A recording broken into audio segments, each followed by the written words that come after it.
Nothing do it. What's the saying? Nothing do it then to... Nothing to it but to do it. Nothing to it but to do it. Yeah, I couldn't get that out there. So, what's good? What's going on in the world? Deep dives, chill vibes. Mike came up with that one. That's a good one. Yeah, we got the Conspiracy and Chill podcast. We are two truth seekers exposing the keepers. And, you know, Tom and I always hit you with those deep dives and gives you chill vibes, right? Sums it up pretty perfectly if you ask me. I think so. We got Brandon Kroll. Brandon Kroll on this episode. That is gonna be super entertaining for everybody. Before we get into the into all the good shit that you probably tuned in for, just a couple of housekeeping notes. I changed my X and my Instagram handle to Sawbook Mike. There's a story behind that maybe next time Tom and I do our podcast together that I'll get into it. But yeah, for now, it is Sawbook Mike. Also, we want to thank some of you, there's about a handful, maybe a half dozen or so of you real hardcore loyal fans that the podcast is released at 5 a.m. and by 5:30 a.m. there's a handful of you guys that have already downloaded it. So you know who you are. Shout out to you guys. We fucking appreciate it tremendously. And everybody else, I've noticed we have more 5-star reviews, so we do appreciate that too. Yeah, we appreciate everything. We're just fucking, I sound like a retard, but we appreciate everything. Yeah. Sounds like we've got a good amount of YouTube attention too, which I wasn't expecting that. How so? Looks like the videos views have been going up. We got a lot of subscribers, even though it's barely been like a week. The subscribers are, they were going up pretty quickly. And what was crazy is because for us, we appreciate every single one. So, you know, when we get a few, that's like, you know, that's big to us. So when we're noticing we're getting, 5, 6, 7 at a time, and we don't even have any content up there, we're thinking that's fucking crazy. But yeah, we appreciate it, dude. Hell yeah. And YouTube isn't the most, popular way to consume podcasts, but some people still evidently like to do it that way. So we'll keep providing it for you out there. No doubt. But yeah, Brandon Kroll. This is the guy that you were trying to get on the show. You got him. He is very well versed in a lot of cool biblical shit from what you were saying. Definitely. He on his page he says self-described as a conservative, libertarian, Christocrat, contrarian.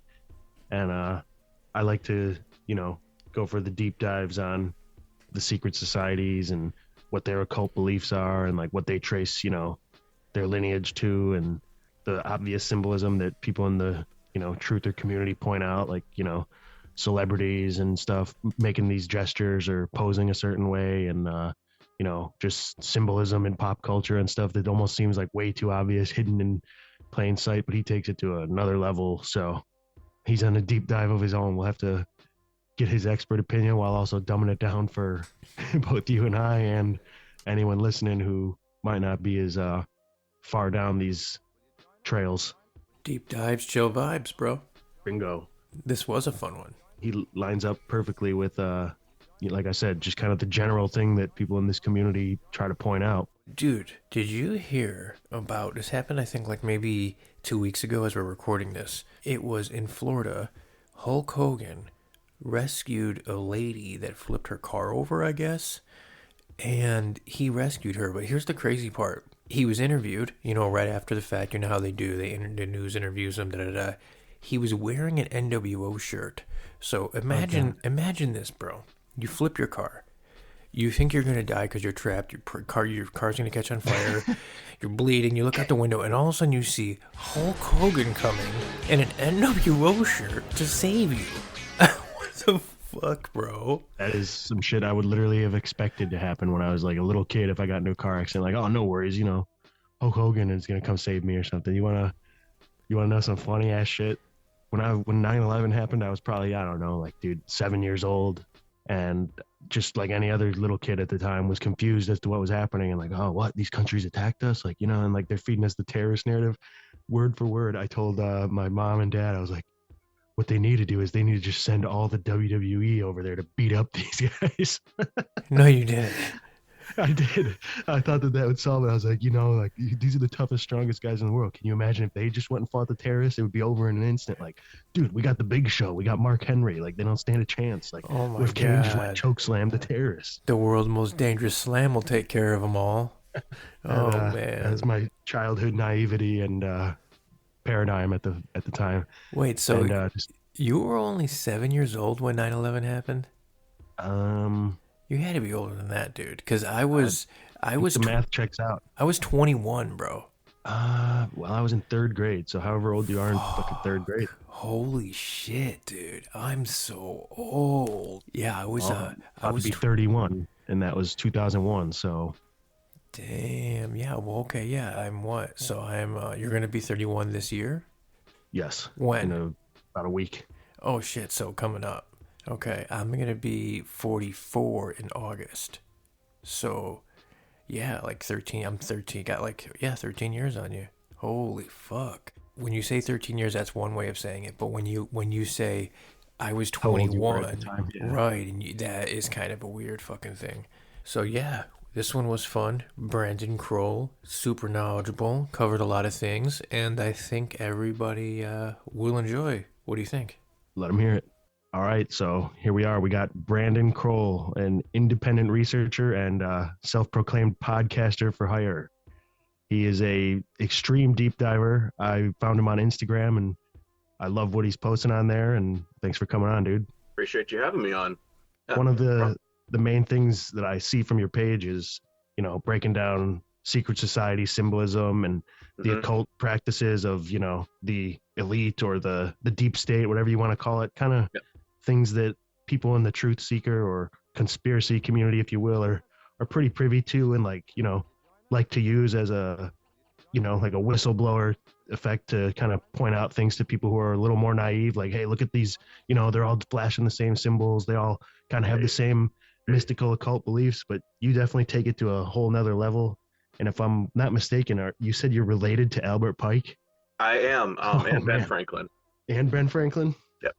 Oh boy. So before we get into all this, then why don't you tell us a little bit about how you kind of went down this deep dive? Yeah, sure thing. Well, first of all, thanks for the opportunity. I usually don't get personal inquiry podcasts, so it's kind of fun. But yeah, I guess this all kind of started that I've always had a little bit of a rebellious streak based in my childhood. And again, I'm not going to go into detail that, but it just was building a foundation mindset where I was very much against, like, that this is the way it's always done. You have to do it this way. And I was one of those people. I was like, okay, well, give me a reason why. Like, why do we do the things that we do? And it never was really getting answers. So I was very independent in that sense. I went to a college that was in Florida, very denominationalist focused, and I was like, you guys are having us memorize things that I don't think I'm ever going to be able to use later on in life. I ended up doing horribly, came back to do a community college, and it was there I met a professor by the name of Finkel,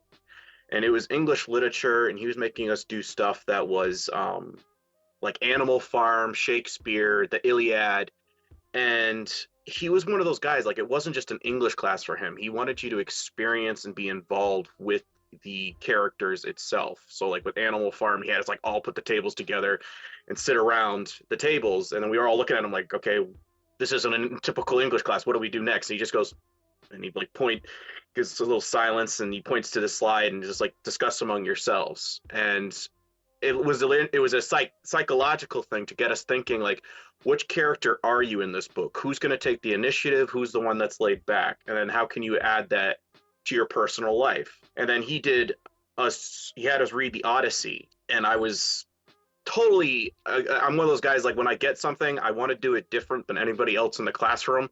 So I hit that and I said, what if he's suffering from PTSD? And he's just like, what? So I wrote a whole paper on that, and he loved it. And he's like, you really should probably consider, looking into like writing professionally, because you're actually fairly decent at it. And I was like, well, I always loved writing. I love writing fiction, and I have a whole trilogy thing that I dabble into. And then a couple months later, I was watching one of those spooky videos on the occult or like alien stuff on Facebook, and somebody mentioned a guy by the name of Dr. Michael Heiser. I read his books, and Ever since then, it's been a rabbit trail all over the place, and I just fell in love with finding out with mythology, symbolism, occult, and just history in general. So I kind of found my little niche right in the middle where I can explain that via history and symbolism to everybody. Symbolism is one of the very few things we kind of have to go off of with these secretive groups, because Right. as so-called, in quotes, secretive as they are, it seems like they kind of get off on hiding in plain sight by Yes. flashing their symbols, whether it's, I don't know, to communicate with each other or maybe have, an influence on our collective consciousness by flooding us with these symbols and these signs all the time. What do you think about that? Is it more of a, they're showing off, or are they communicating, or are they casting a spell on us? Well, it's a little bit of both. I mean, I look at it from a biblical perspective because I've connected the dots, and I call it from the Tower of Babel incident that God changed all their languages so they couldn't build a tower to heaven, which is what they were trying to do. They're trying to go to war against the heavens. So if you're going into Billy Carson stuff, he'll say it's like the Anunnaki or stuff like that. In Enoch, this was known as the Fallen Watchers. They came down, had affairs with the daughters of men, and this created the cryptids, the Nephilim or giants, and this is where they're taking passages of scripture and justifying invasion of another land right now in the Middle East, when it's like, no, that was going up against an angelic abominable offspring. It has nothing to do with individual people. But Nimrod's family, particularly his son Tammuz, they concocted this whole Ponzi scheme, like a Bernie Madoff thing, of, oh, Nimrod's dead, but guess what? His son was regenerated, and this is him in the flesh. So if you listen to him, I was reading the Emerald Tablet, and it was a translation from Isaac Newton, who was also an alchemist. And there's a phrase in there that was dang similar to Carl Sagan of, I am like the highest achievement that there ever will be in heaven, in the heavens or below, and as above, so below. So we're getting to Satan or Baphomet, as people. Right. It's a misnomer. I would say that leans more towards Tammuz, this guy that's stemming from the occult. After the Babel, all the languages were confused, so they couldn't understand each other. And so like a deity telephone game started to occur to describe the personalities of everybody in the family. And of course, what else do you have if you can't speak the common language? You have symbolism. So the occult is still acknowledging that via their symbolism, with esoteric, which is hidden, and exoteric, what the plebes society knows. You'll see that as a rock on sign, whereas they're going, that's the curse of Satan, or, hail the divine man sign with 666, which means you can obtain godhood status without creator God. That's ultimately what they're boasting, that we can achieve an ascension without God. So basically, like, their whole thing is the Gnostic, like New Age-ish type of deal. So when it comes they can become their own gods. Yeah, exactly. The Luciferian versus Malachian thing, do you have any opinions on that? Like how some of these cults seem to favor one or the other, or is it all kind of the same shit? Well, that's what I try to tell people, is that from a lot of the books that I read, one minute it's like the Masons are against the Jesuits and the Jesuits are against the Masons, or next minute they're like merging to off Abraham Lincoln, of something I was doing a deep dive with. So it's like almost like a frenemy alliance. At this point, I'd say they're all pretty much the same. It's the same organization, different head. So it's like whack-a-mole. You try to take out one, you still got 90-something others all over the world that can just take their place. Kind of what I've always thought with it. Like, it's all just a big theater, and they're kind of just, they're playing all the different parts. They're it's an orchestra. It's an orchestra of deception. So there's an emerging theory amongst a lot of academics. One of the primary ones is Diana Walsh Pasulka. She is a writer and a professor of religious studies at North Carolina University. There is an emerging theory that what has been depicted as angels and demons in the Bible are actually what they are calling UAPs, or these non-human intelligences now. I wanted to know your thoughts on that. That's actually one of my favorite topics. I kind of cover this a little bit on the cryptid warfare, and I'm going to try to explain it. It might not be exactly what she's talking about, but I can kind of give you my perspective on a field vein connecting into that. So when it says in Enoch that when these watchers came down and had affairs with the daughters of men, Anunnaki, whatever, that once God punished these Anunnaki, he locked them under the river Euphrates. And right now, it's said in Revelation, when it dries up, that's when these four beasts will come out, and that's known as the four horsemen of the apocalypse. That's where that all connects to. A lot of Christians don't even know that because they start like, oh, Enoch is not canonical, it's the Apocrypha, so it's not relevant. But what it states in Enoch is that he's telling these angels that violated the code in heaven that you're not supposed to come down and do this. You're from a different realm. This is not what you're supposed to do. Basically stated that when your kids die, the giants, the Nephilim, they're not going to go down to Tartarus or Sheol to visit you. They're not going to come up to heaven because they're an abominable offspring. They don't belong up here. Instead, they're going to roam the earth for 70 generations until the time of the end. So we actually get the root word demon. It stems from the Greek daemon, Daemon, and that it means a spirit being. So when people are getting demonically possessed and stuff like that, it's not from a fallen angel per se. It's more so by their kids, the giants. This is why they have incredible strength. They're able to throw somebody across the room when you're watching these ghost shows or whatnot. That's where this is stemming from. And what I've figured out is that I think what they're trying to do with like Elon Musk with the chips, robots, the animatronics that you see are these giant puppet mache monsters, is that I think the Fallen Watchers are going to try to give their kids bodies back. And they're going to do that via transhumanism and whatnot. Kind of create like a zombie parasitical grid, if you will. Kind of like the Matrix. But if you get this mark of the beast that it's talking about in Revelation, that means now you can be indwelled by this demonic possession. You're basically saying, I consent to be branded into this system. So that now they can just fluidly travel through everybody in a demonic possession grid and kind of be like an Agent Smith and pop up anywhere. Also, that they can now be get bodies back via robots or the animatron demon thing, those creepy puppets you see and the parades going on these days. That's kind of where I see where they're going with all this, is they're trying to get their kids' bodies back. That makes any sense. No, for sure. That's a very cool and interesting take. I love how you got so much crazy information that, you know, like I've never heard before, like the daemon and stuff like that. That's super awesome, dude. You mentioned Billy Carson a little bit earlier. I wanted to get your thoughts on him. I've researched him like many have, and you know, I'm not such a big fan, but I wanted to know what you think. No. I am not a fan of Carson at all. I have actually challenged him to a debate 6 times, and he keeps running away from me. He does not even answer. I'm like, dude, because the stuff he's talking about, he's saying like the Emerald Tablets are good stuff, and the Hermes is a great guy, and I'm over here like, no, Hermes is another variation of Nimrod's son Tammuz that basically says we can achieve our own godness. I don't know why you want to go to Creator God.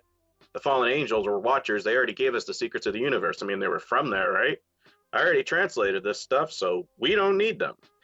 And it was on the 2 pillars of Lamech. Lamech was one of Cain's descendants. So you have Adam and Eve, Cain and Abel. Cain slew his brother Abel, if you're familiar with that Bible story.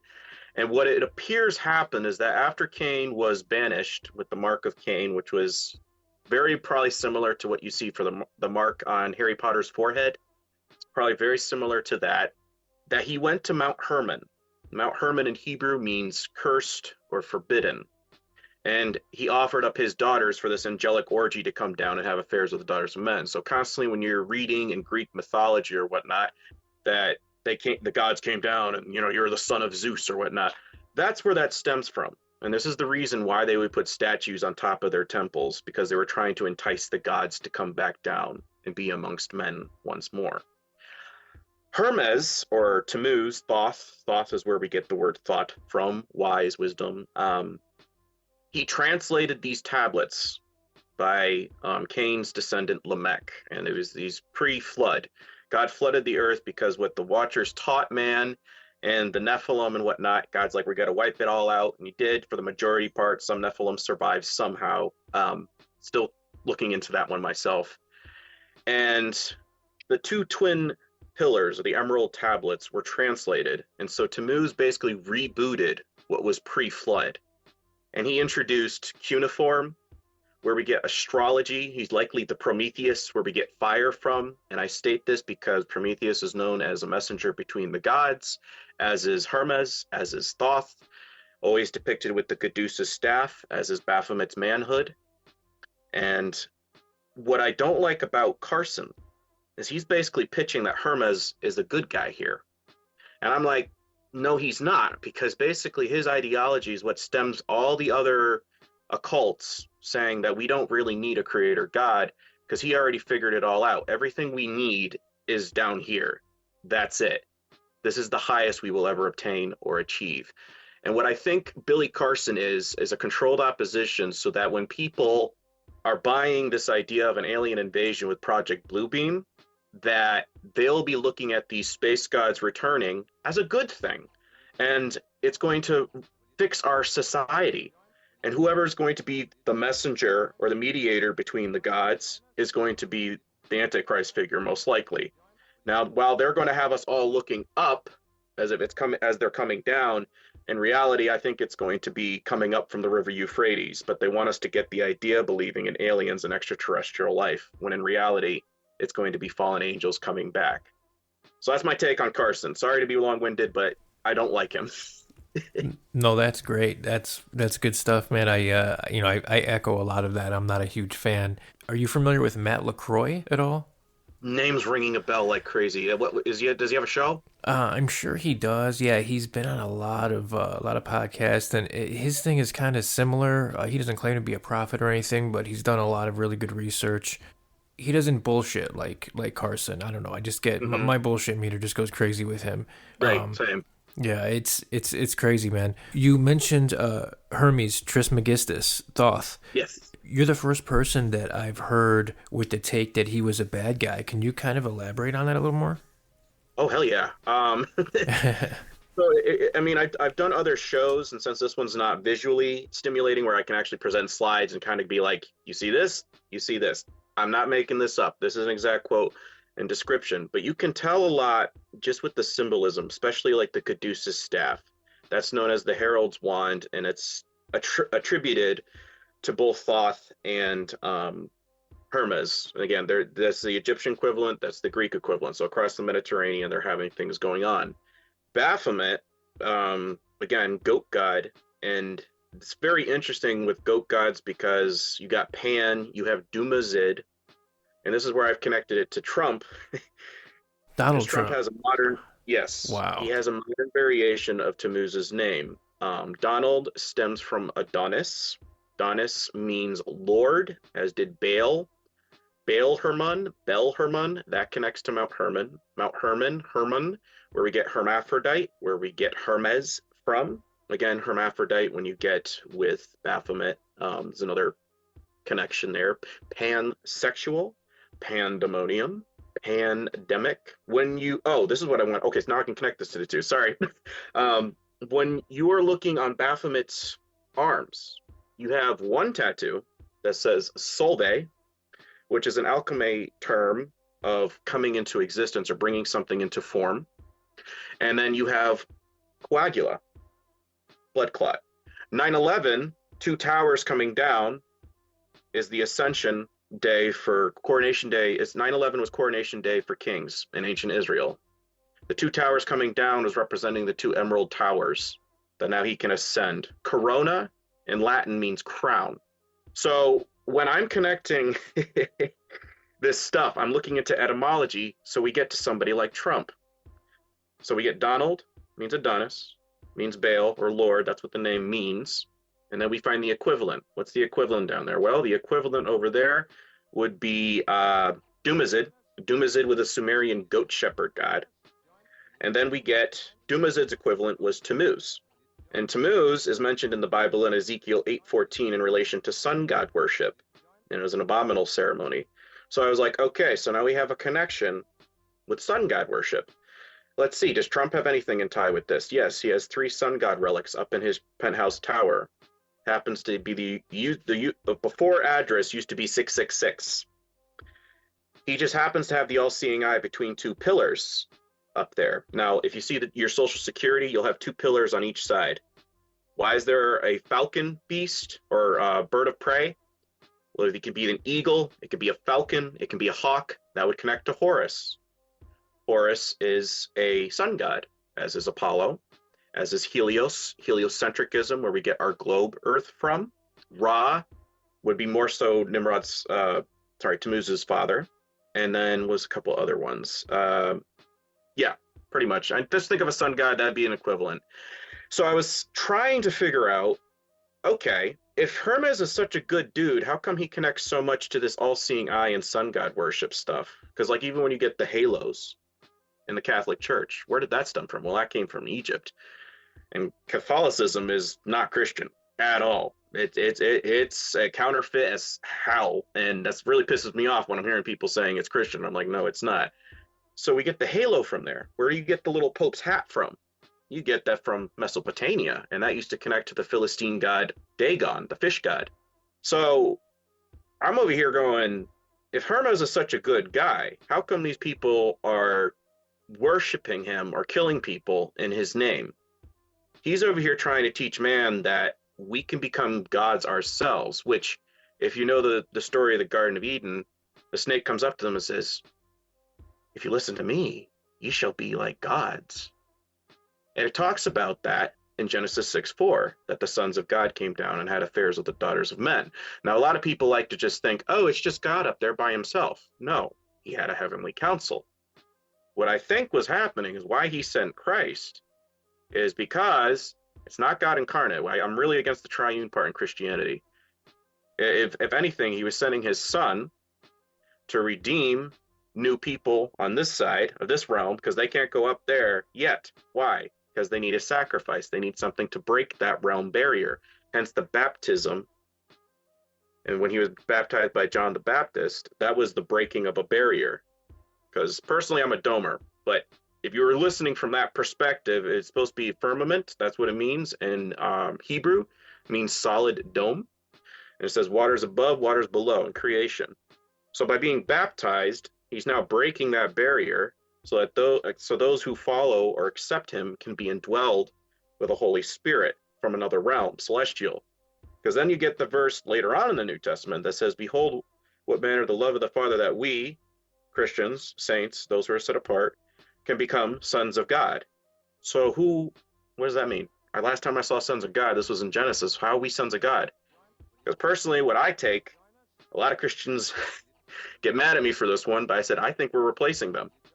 That's why spiritual warfare, supernatural warfare, they're pissed because we're replacing them in a heavenly council perspective, as opposed to the other way around, where they used to be up there and they're like, oh, shoot. So by him coming back to life, he in the flesh of who he was, not reincarnated like Nimrod or Tammuz. That's what they're trying to pitch, is that Tammuz came back and he was reincarnated of his dad. It's like, no, they stayed dead. Christ came back. That's the significance of resurrection as opposed to regeneration and reincarnation.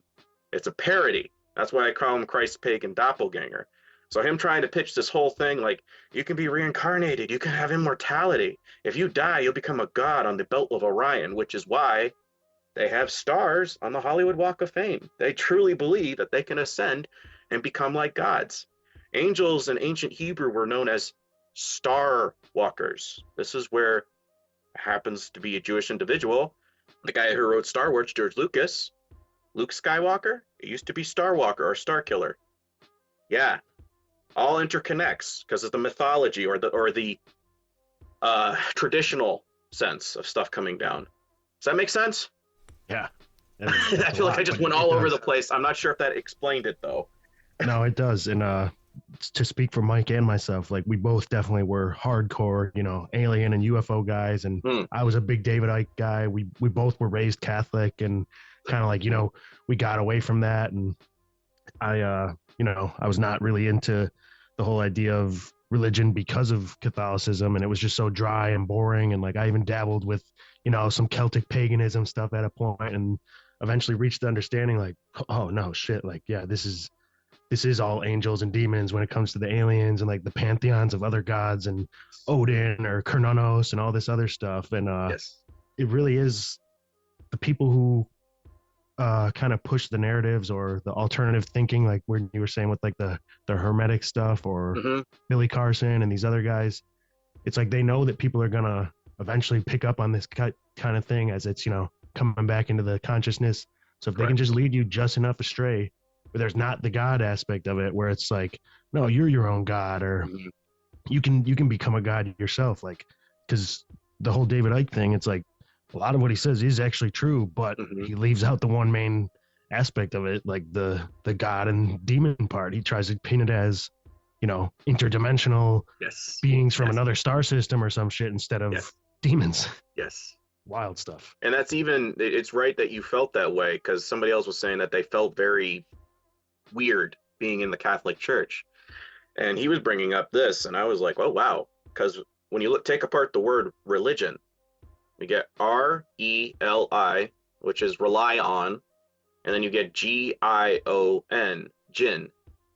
Jinn, if you're going by the Middle Eastern definition, J-I-N-N, is dark spirits. So religion is rely on dark spirits. Well, shit. That's nuts. Denominations, demon, nations. That's crazy. That's why I'm not a denominationalist, and people get mad at me. I'm like, why would I want to? Well, shit, I'm with you.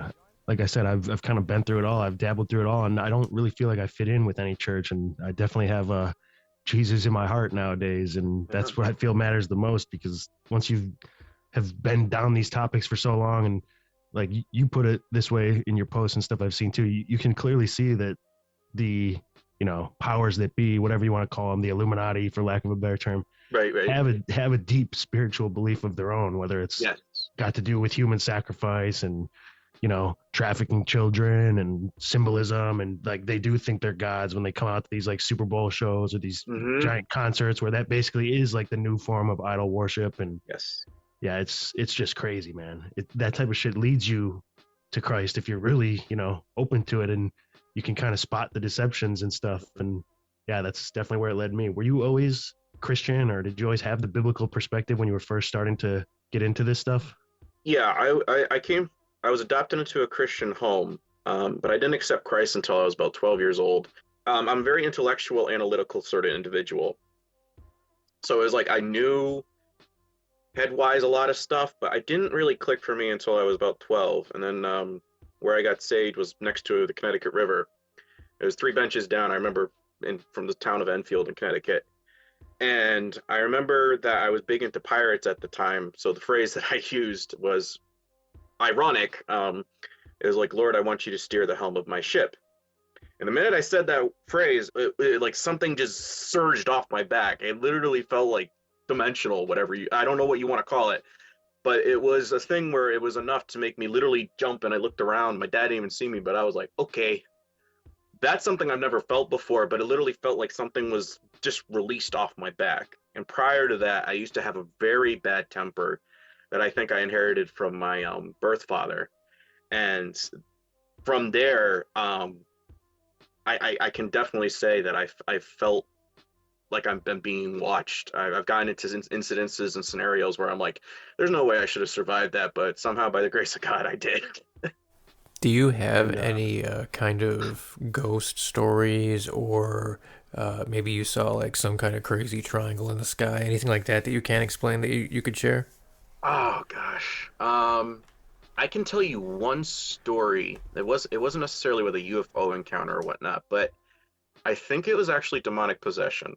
And I was at my buddy's house. His name was Sam. Sam's not, if I sound like intellectual, he's like another dimension, like a couple degrees off of Einstein. Like he's up in his own head most of the time. But he liked hanging out with me because I'm like a goofball. So I kind of help balance and bring him back down. And we were in his room, and we started hearing shrieking going on in the other room, and he's renting from somebody. So we go around the corner, and we're making tea. And we look over to the couch, and there's these 5 girls over there. 3 of them are the daughters of the person who owns the house that he's renting from, and 2 of them are guests. And one of them is just like constantly rocking, going up and down and shrieking like crazy. And I was like, okay, is that a liberal having a meltdown? Like, what the hell is going on over there? And I truly believe, because later on I kind of brushed it off just thinking it was that. But later on, I saw one of the girls at the community college, and she was stating that girl dabbled in Ouija boards before, and that she was also a believer. So I was thinking where 2 or more are gathered, maybe that was kind of a little bit of a demonic trigger for the girl. where it was causing her to kind of convulse in a sense, or get kind of crazy. And I'm not gonna lie, I think at first I was just not thinking about it, but I was like, oh, I wonder if that was something. That's interesting. That's interesting. So I don't know, but it's something spiritually centered in my heart where I was like, I think there was something more going on right there. I was going to ask, how did you find out about the relation to Albert Pike? Oh gosh. So I knew already that I'm related to Zebulon Montgomery Pike from Pikes Peak, Colorado, where we get birds, waves of grain, purple mountains, majesty. That guy, and he was also a Mason. So I did a little digging and I was like, okay, so these two are related. And I was like, okay, so if I'm related to Zebulon Pike, that means I'm related to Albert Pike. And then I was doing a little bit of digging. It's kind of tricky to find out where, because there was at one point like 9 siblings. So, and some genealogy lines don't go all the way, but I know if the Zebulon Pike and Albert have some sort of connection biologically, that I'm connected to that. With the Ben Franklin one, I already had a chart that my aunt gave me, and this one goes back almost like 10, 11 generations, some of them. And I found out I was related to, is it Bathsheba Fulger? Her father was Peter Fulger, and that was Ben Franklin's grandfather. And she was also, my grandma, she was one of the accusers during the Salem witch trial that threw a shoe at one of the defendants or whatever. Yeah, and then Franklin was big Mason in Philadelphia. Oh yeah, I mean, when it comes to pretty much American history altogether, it's filled with masonry and Oddfellows and Skull and Bones, and literally you can't get away from these cults and these fraternities and stuff, kind of propping everybody up, whether it's celebrities, athletes, politicians, whatever, right, actors. Like it's so unavoidable and so all encompassing. And that's like, so I said, I love that we're going to be talking with you and doing this topic, because it's such like a common thing for people to share or post or try to point out, like, look, like they're all in the same club. They're all doing the same symbol. They're all seen like hanging out with the same like witch lady, Marina Abramovic. They're all, propped up by the Rothschilds. And like, when you look into the masonry, you look into all this, like it kind of goes back to exactly what your work is saying. Like they trace their lineage to these fallen beings or these demigod kings and these, fallen angels, demons, basically. Even the Rothschilds and like the top percent people, they look like they kind of have elongated skulls and shit themselves. Yes. And that's why they interbreed so hardcore to try and keep this, extraterrestrial alien demon king blood pure. I mean, that's what, again, I write this frequently in inscriptions, and sometimes I'm just kind of surprised when people are asking me questions in the comments. I'm like, I did this like 2 posts ago. But Rothschilds claim in biographies to be descendants of Nimrod. They're the ones who designed the Israeli Supreme Court that happens to have a pyramid, the all-seeing eye on top. And they are also the ones that gave us our IRS, which has, its control of our money. And that was through Jacob Schiff. He was the guy that came over and helped create that on Jekyll's Island.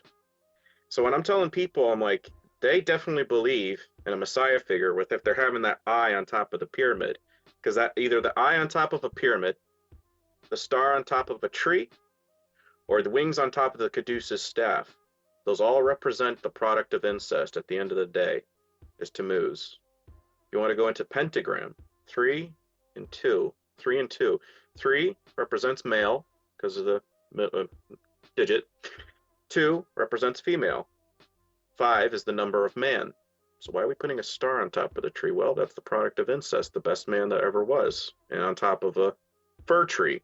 It was alleged that Nimrod died at the base of a conifer tree. Conifer means pine cone. So when you see Tammuz, the winged deity, or Ecuador, the little thing with the pine cone, what does that mean? Pine cone represents pineal gland, ascending, coming anew.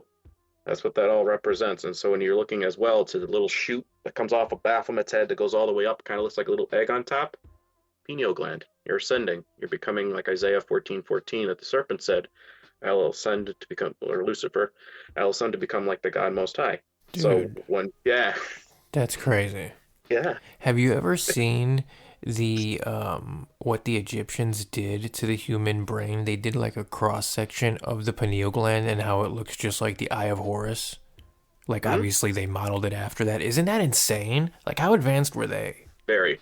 So when you're getting to the Bible story, why is the first trick that Moses chose, or God chose for Moses, was the staff turning into a snake, the Caduceus staff? Oh Oh, yeah. so I almost guarantee you that's probably what their rods looked like. So then they threw it down. They were probably a lot more advanced. What did that do? Probably actually really turn into a snake. What did God's snake do? Consumed them. Mhm.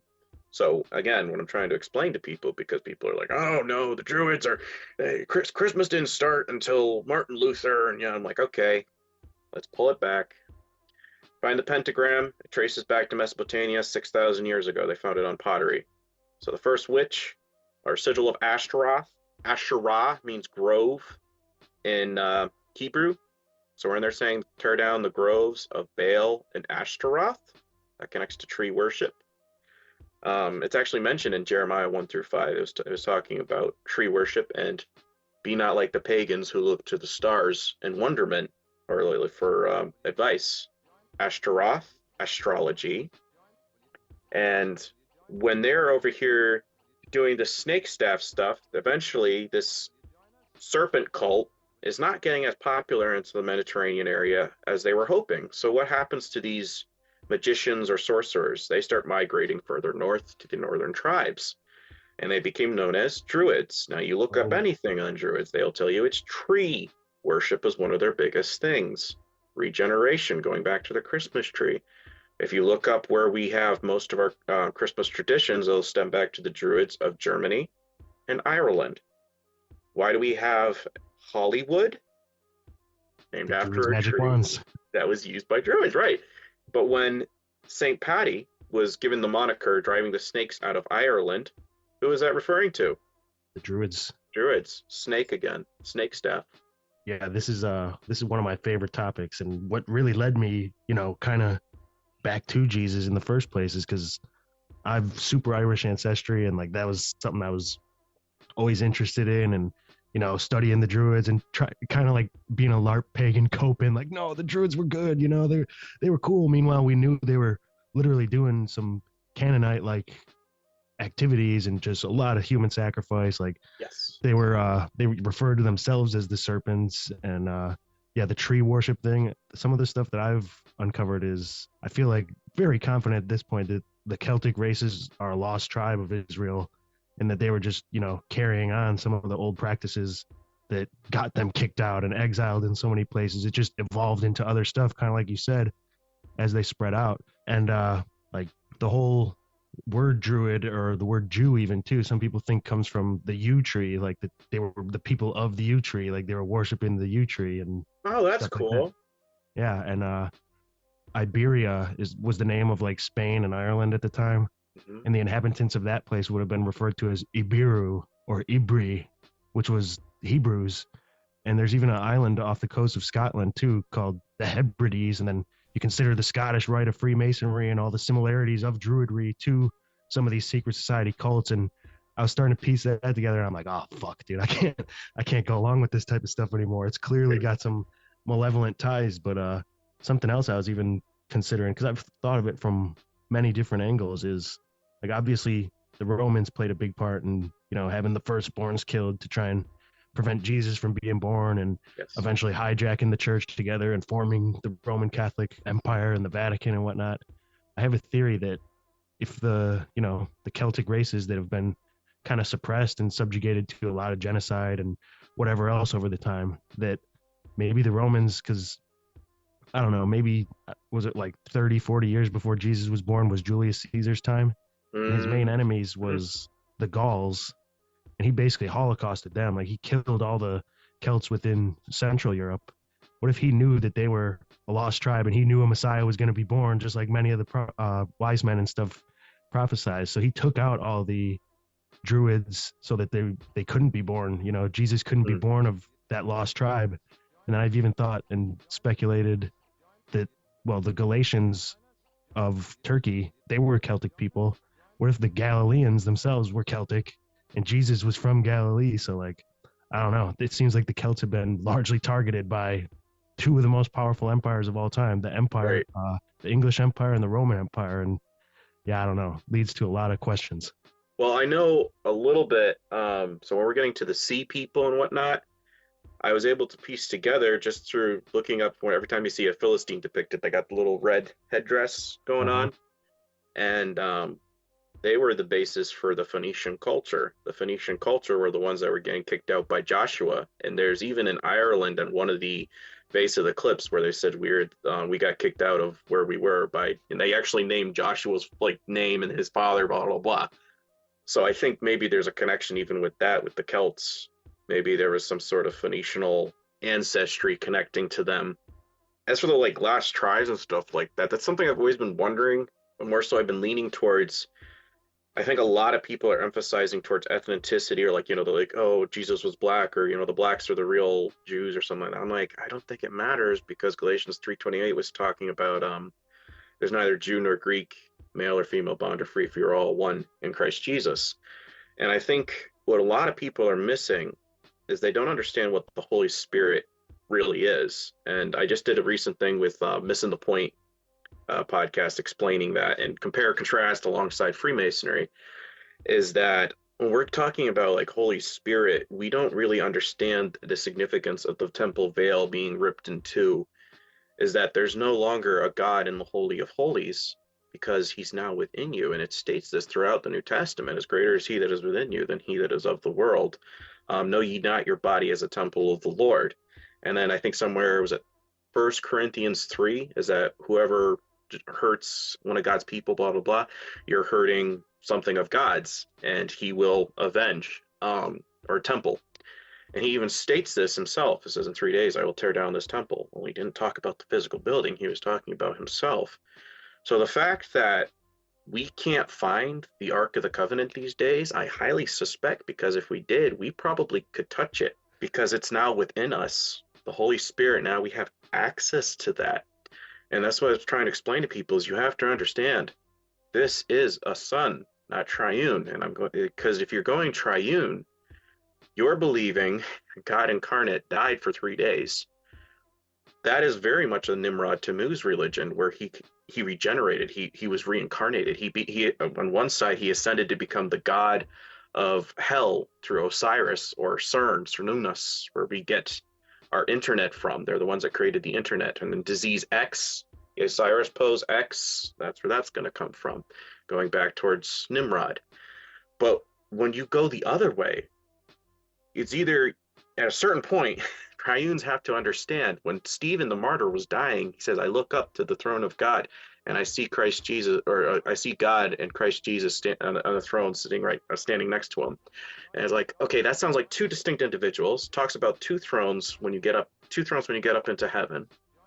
And it's insignificant because when at the baptism, he says, behold, this is my beloved son in whom I'm well pleased. What does he send? A dove.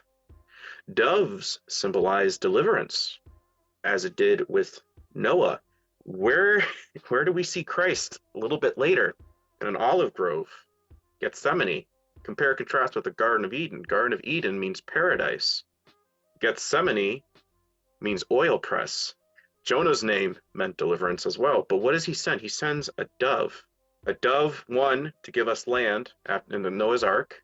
He sends a dove to give us new life. Why? Because he just broke a barrier from above and below. We now have access to a spiritual realm. He just delivered us. What also happened is when he died, he came back from the dead realm to deliver us. So when we get newness of life or the Holy Spirit, this is what it's talking about. Because when you look up the cup ceremony in Hebrew tradition or Israelite tradition, Dad would select a young man from town, make sure he had good standing, he could provide. He'd arrange this marriage. He'd call the young man over, says, drink of this cup, have a little of this wine. And if he did, cool, he was accepting of the dad's terms, the dowry, whatever. Then they take the rest of that cup and hand it over to his daughter. Now, it was here where she could honorably say, I choose not to drink. I don't like my father's selection. It would have been an honorable thing. They say, okay, we'll go back to the drawing board. We'll get somebody else as a consort. But if she accepted, the young man would add on to his Father's house. So this is what it really means with communion is here is my blood, here is my body. And what did Christ say? I go to prepare a place for you up in my Father's house. So by doing communion, you are choosing the Father's Son. We're now being adopted into a spiritual realm. Sounds a lot better that way than, yeah, he died for 3 days, God incarnate. No, he sent his Son.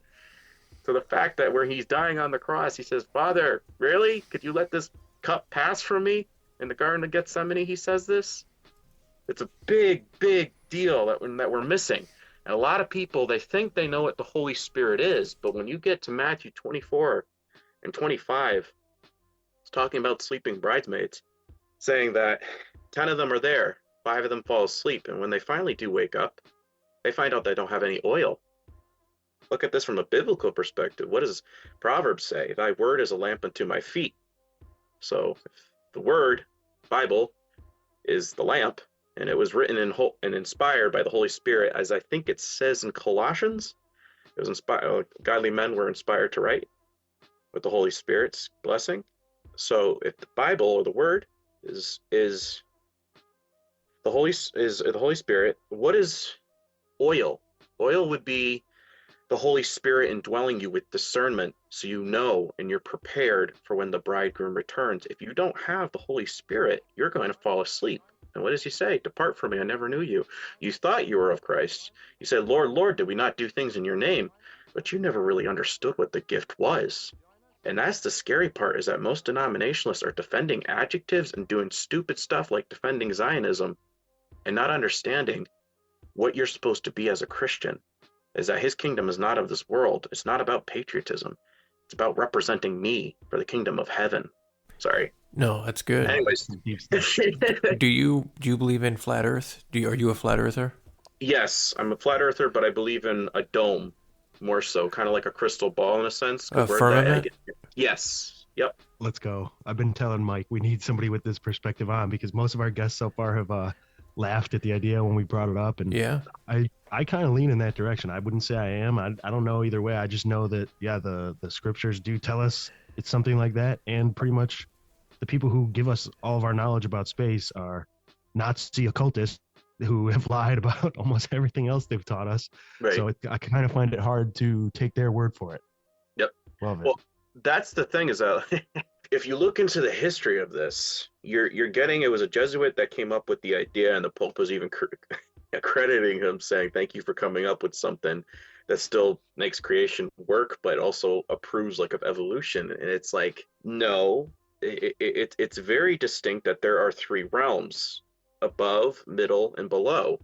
I think honestly that below used to have water as well, but after the flood, because the water came up, so it emptied it out.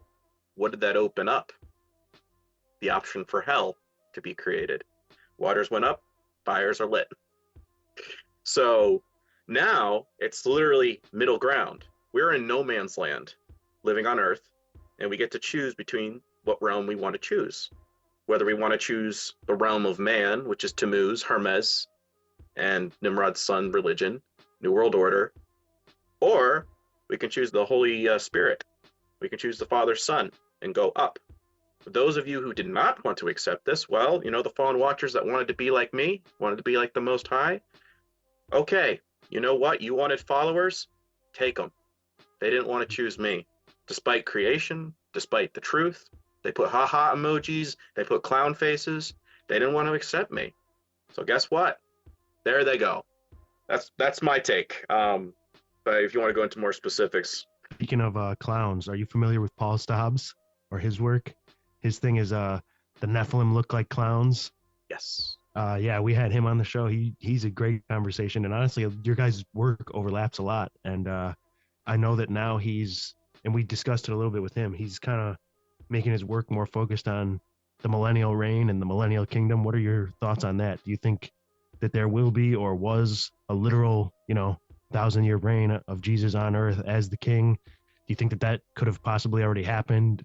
Do you think that maybe that it happened, the rapture and all that, and we are in the little season that the devil is unbound, and they're kind of making it look like the signs of Revelation are happening so that we don't look back and think oh wow, maybe Jesus already did come back. No, I truly think that we're still in the pre-return of Christ, and the reason I say that is because the doppelganger aspect is so strong. Like especially with Trump, like with the word MAGA, High Priest of the Sun in Sanskrit, highest priest position on the Church of Satan website. It's in most Latin-based countries. It means mage, illusionist, wizard. When you look at January 6th, that was the day that Christmas trees were taken down. It's also the Epiphany of St. John the Baptist, where allegedly he baptized Christ on that day. It is the day that he was allegedly visited by the Magi. Again, root word for Magi is MAGA.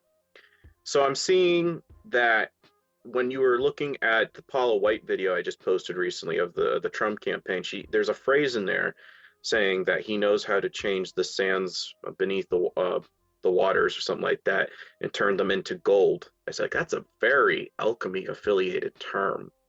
The fact that Israel loves him so much that they have a pop song calling him Jerusalem's prince, and to the sky he will reach, find that very suspicious. That Trump has called himself I'm the chosen one. He has had the Jews should love me because I'm practically Jesus. He's posted a photo where on his Instagram where he's sitting next to Christ, and Christ is sitting next to him like in a shadowy ghost aspect. And I'm being indicted for you. It's kind of like the Azazel goat that the ancient Israelites used to have, where they would put the sins of the people on the goat and then send it off into the wilderness to be taken by Azel, which is affiliated with goats. Baphomet, Tammuz, as I tell people, Tammuz saw himself as Azazel incarnate. So the fact that all this stuff is going on and there is a idea and ideology of pulling men's attention to look at the world as materialistic, that our money, our country, this is what's more important, is that we're in essence losing our focus. That, well, what about God? Well, it's like you don't need to really worry about him because we're more concerned about what's going on right down here in our country and our laws, our people, so we're losing a focus on the kingdom of heaven. Secondly, not sure if you saw the other post because Instagram was censoring the hell out of it. I merely went into AI, which we already know, it's demonically possessed, and I typed in election 2024 results, and most of the photos that popped up were Trump, or it looked like a figurine of Trump, newspaper articles. One of the articles pops up one phrase that was very distinct and clear to read: end of time. So I was like, okay, very interesting. Let's type in one more word. I typed in vice president. And then in the last photo that they gave me were 4 white horses over the White House. And the 5th horse in the middle kind of had like a dragon's face, and it shows Trump riding towards the White House. And it had over it 2014. 2014 is affiliated with 9/11, so that has an ascension aspect of coming to reign. With Corona, it was signed by Adonis Triumph. If you look up Triumph or Trump, it stems from the Greek word used in parades to the god Dionysus, aka Nimrod, the masked god of theater. The fact that they have another disease planned, X, very interesting. But another thing is that if you added 1 and 4 together, you get 5, which is the number of man. For pentagram, like I just explained, 2 and 3. Also 2025 is when he'd be sworn in. Now the Essenes, who predicted Christ's birth, hence the Magi, they predicted it in being in the year whatever, and they said that likely his return would be within 2,000 years. Somehow they did another thing where they predict that. So if you're going by 2025 to 2032, that would be exactly 7 years. They want their new world order up and running by 2030. Currently, all the billionaires, multimillionaires are building bunkers. So they obviously know something bad is coming, and they're trying to prep for it. It's because the new age is about to dawn for their perspective. But if Christ's return was in 2032, again, between 25 and 32, Trump would be sworn in 25. So I'm just saying, because he has the name equivalent of Nimrod's son, that the 4 horses, again, that somehow AI predicts is going to be over the White House, I'm seeing a trajectory where that could possibly be something that comes into play. Man, Are we Sorry. it's a lot. It's great stuff though. Are we on the track that Donald Trump might be the Antichrist? Want my money? Yeah. Oh man, that's gonna upset a lot of people. Well, I hate to say it, when you watch the podcast I just did with Cosmic Peach and Heidi Love, it's going to be releasing soon. I connect Khazaria and Q and Epstein all together and how it's going to tie into Noah Hyde laws. Well, every president has basically signed something to do with that, haven't they? And one of those is Israel National News. Trump's the champion of Noah Hyde laws. Punishable by death to preach Jesus. Yeah, and I think it's going to tie in to where they're going to attempt to assassinate Trump. Again, I think the Bible mentions something where they're going to do an attempt on the I can see him where he comes back within 3 days, and a speech comes out. They knew that this time I was going to come back and drain the swamp and fix all of it, and they've tried to take me out and they failed. But little did they know, through the last several years, I've been putting people into my positions of power to fix all the issues that we've been having going on. Hence, you get the white hats QAnon being fulfilled. And then he's going to stay like, anybody that's basically going against this is obviously supporting pedophilia or all this other stuff. And they're going to switch the narrative where that's going to be against Christians, going, wait a minute, there's something, there's a red flag here. Hold on. Like, no, you're either with us or you're against us. Well, and then you get Noah Hyde laws. Sounds crazy, but he's already talked about weaponizing the political system, as they've already been doing against him. He's already been dabbling into the Bitcoin digital currency world, and if you look up the root word for digi, I believe that was short or to weigh, and you look up tal in Hebrew, means rain or dew. Coincidentally, that would equal short rain currency. It's going to be a short time, or it's a monetary system. Hermes is thought to be the originator of coinage. So Mark of the Beast, teaming up with Mr. Elon Musk, Babylon Musk, I could see it. I could very much see it, because who became popular with conservatives once Trump was taken off? Elon Musk. It's spooky how all this is lining up. I could be wrong, but I just told a guy yesterday, because he's more denominationally focused, and he's like, oh no, he's just a red herring, he's just a dumb guy, blah blah blah. And I'm like, if everybody drops dead from the radio edit, Trump going to be probably the most popular guy in the world? I think Mike, so. We're gonna have to get a little Mario sound over the radio edit. Yeah, that's all good. Oh, man. sorry. No, it's all good. I'm still tripping about the Babylon Musk. Babylon Musk. You look up Musk. It's a Talmudic fragrance. I tried to refine it. I couldn't find the article. I was like, you guys know that I'm catching on to you guys. Elon is a Hebrew word as well. I think it means does it mean strength or something? I don't know. It's been a while. So Donald in Gaelic means ruler of the world too. Really? World ruler. Yep. And then Trump means to deceive. But if you go to even further back, it stems to Dionysus with triumph. The ruler of the world who deceives. I think that does sound kind of antichrist. You guys know that the first person that was allowed to handle Tesla's papers and journals was Trump's uncle, right? Trump's great uncle. Like, that's for real. That's right. Yeah, you could look that up. That's for real. If Trump is this moon child, you got Jack Parsons and L.L. Ron Hubbard, who the Church of Scientology stated they wanted to create the Antichrist. Jack Parsons was always praying to the goat god Pan, which happens to be equivalent of Baphomet and or Tammuz. He was getting mad that something wasn't going right. Trump happened to be created right on the heels of World War II. Again, what is war? It's essentially a blood sacrifice ritual. So you have all this blood, all these bodies, and you now have a kid, the moon child, that Aleister Crowley was very big into Hermeticism and Thoth, kind of dreamed up. It was his dream child like in 1917. Trump's born in 1946 in the month of June. June 14th happens to be Flag Day. If you look up why flags are not supposed to touch the ground, that connects to, I was a Druidic or somebody. They used to collect fingernails and whatnot, and you couldn't let these things touch the ground because they were very precious, and it became known as fetish. That's where that originally stems from. I was just reading a symbology book the other day. So he's born on Flag Day. Again, 14, 1 and 4 equals 5, the number of man. Also, if the month of June is the month of Tammuz, if you add the 13 calendar cycles that we used to have, that's right when he's born. The first rocket we sent up into space was known as Apollo. Again, Apollo, sun god. The second one was known as Artemis. Artemis was the twin sister to Apollo. Artemis is also the goddess of sudden death. Insert Fauci flu solution.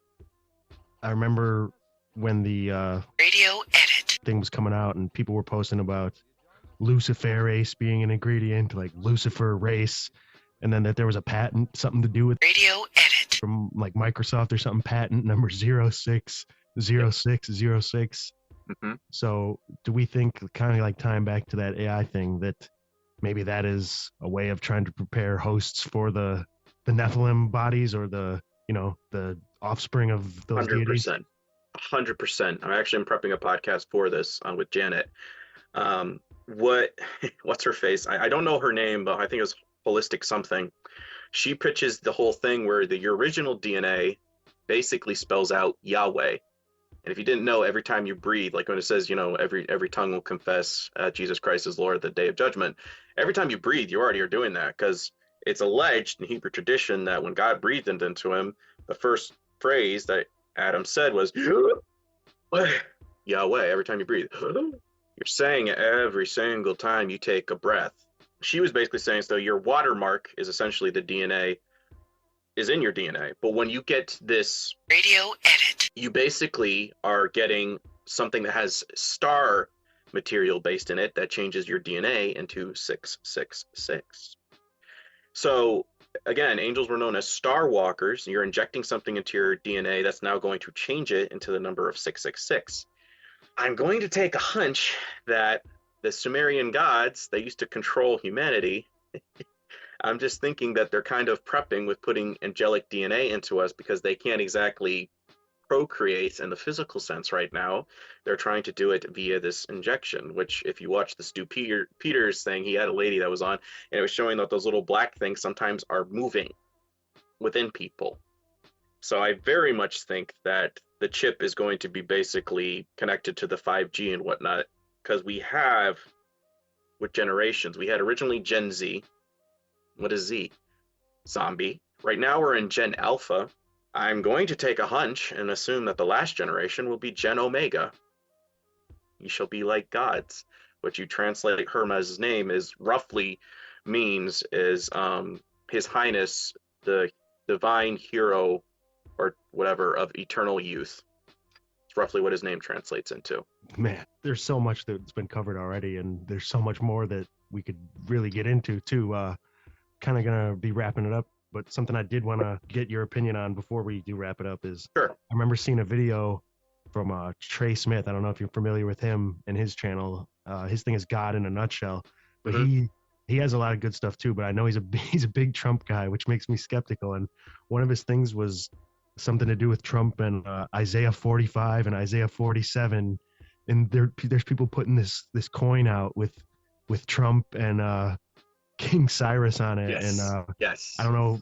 So you have much more biblical knowledge than Mike or I. So have you connected or put anything together with the 45 and 47 thing? Yeah. Add 4 and 5 together. 9.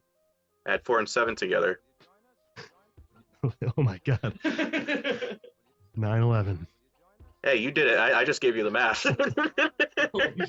And we know that the temple was destroyed twice, supposedly on the 9th of Av, right? The Jewish calendar equivalent of 9/11. But even still, add 9/11 together.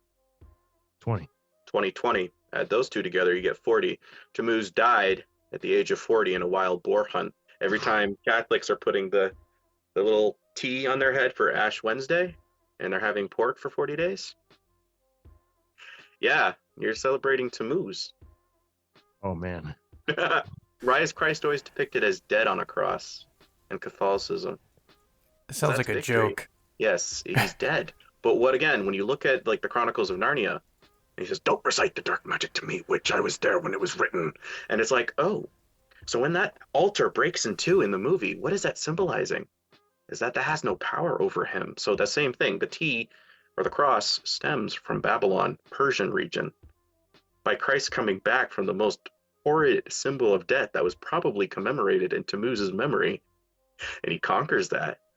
Wow, And yet, what does Catholicism do? It remembers him being dead, which is the doppelganger aspect.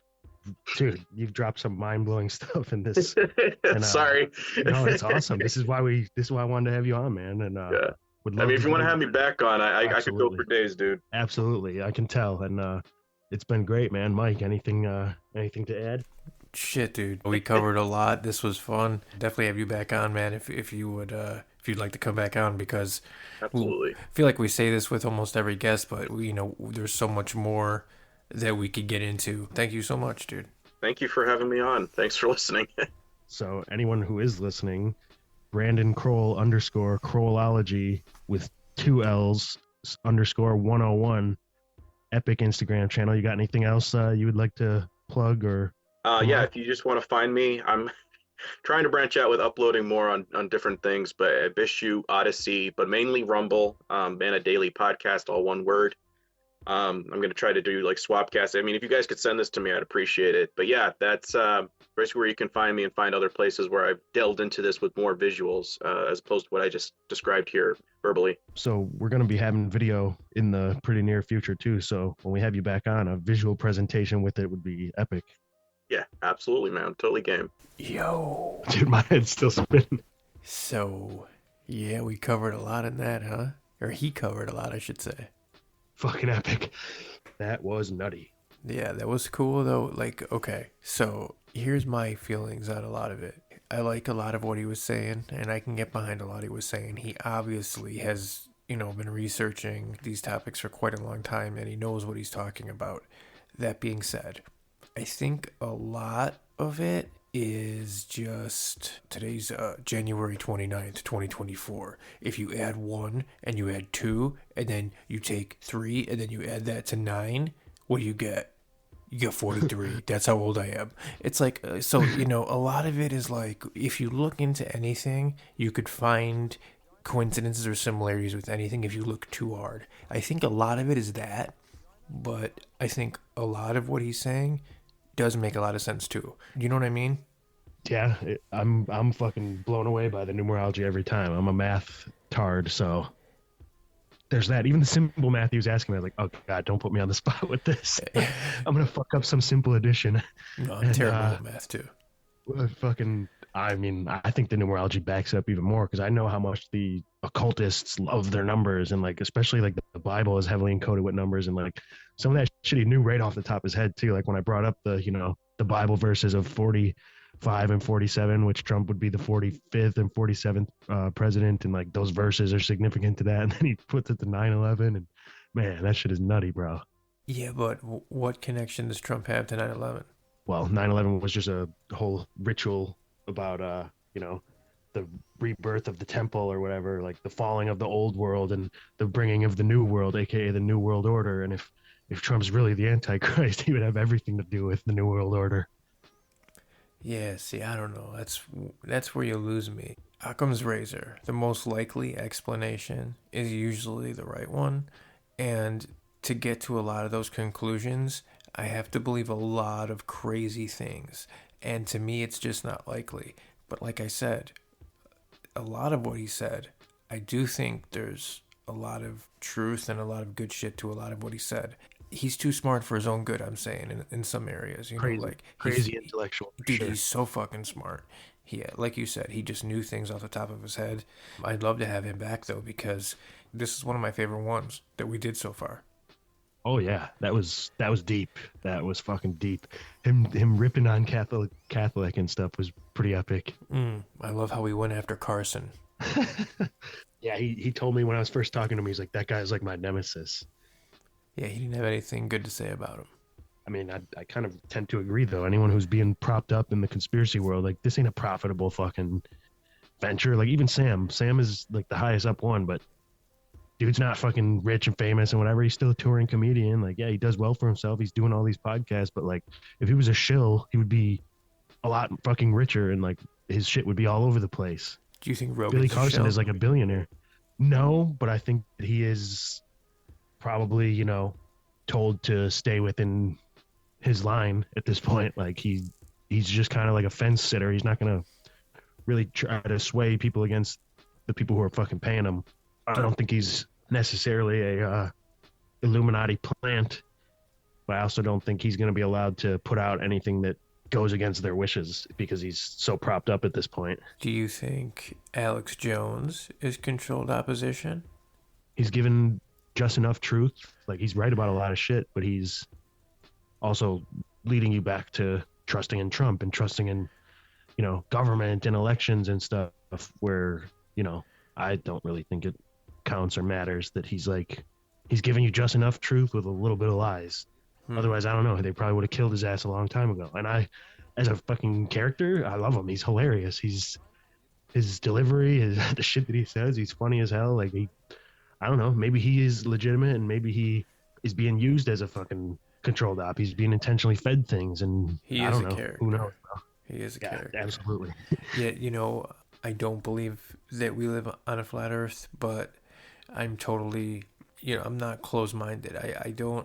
I'm not going to sit here and say that I can't be changed because I don't, I'm not married to any one idea that I have. So that being said, I don't believe we live on a flat Earth, but I'm totally down to have one of the flat Earth experts come on and do their spiel because, dude, I watch flat Earth debates all the time. I listen to them when I'm at work. I love the fucking topic.